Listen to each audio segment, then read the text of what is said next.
Shalom.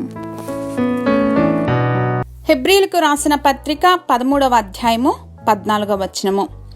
నిలువరమైన పట్టణము మనకిక్కడ లేదు, కానీ ఉండబోవుచున్న దానికోసము ఎదురుచూచుచున్నాము.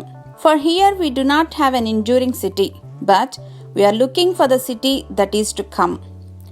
మనము శ్రమానుభవాల గుండా వెళ్తున్నప్పుడు అగ్ని వంటి మహాశ్రమను గూర్చి మీకేదో ఒక వింత సంభవించినట్లు ఆశ్చర్యపడకుడి.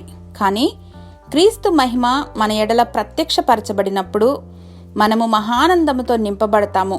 కాబట్టి నిందల పాలైనప్పుడు ఆత్మ మన మీద నిలిచి ఉన్నాడు గనుక మీరు ధన్యులు అని పరిశుద్ధ లేఖనాలు జ్ఞాపకం చేస్తూ ఉన్నాయి. స్వయాన దేవాది దేవుని ప్రియకుమారుడు సర్వలోకమును రక్షించటానికి వస్తే ఆయననే నిందల పాలు చేసి అవమానించింది లోకం. కాబట్టి మన రక్షకుడు మన శ్రమల్లో సహానుభవం లేనివాడు కాడు. మన నిందలన్నీ సిలువలో ఆయన మోసి మనకు విముక్తినిచ్చారు. కాబట్టి మనం ఏదైతే ఇప్పుడు చూస్తున్నామో అది స్వల్పకాలమే. నిత్యమైన దాని కొరకు శుభనిరీక్షణ కలిగి ఉన్నామని ఎరిగి మన ఎడల ప్రత్యక్షము కాబోవు మహిమ ఎదుట ఈ స్వల్పకాలపు శ్రమలు ఎన్న తగినవి కావని ఎంచుకుందాం.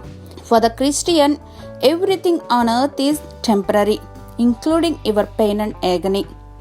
మహిమాన్వితుడు అయినటువంటి మా తండ్రి, 12 గుమ్మముల ఆ పట్టణములో మేము మీతో నివసించే మహోన్నతమైన ఆ ఘడియ వరకు సమస్తమును సహనముతో భరించగలిగే కృపణను గ్రహించమని యేసు నామంలో ప్రార్థించి పొందుకొని మా ప్రియ పరలోకపు తండ్రి.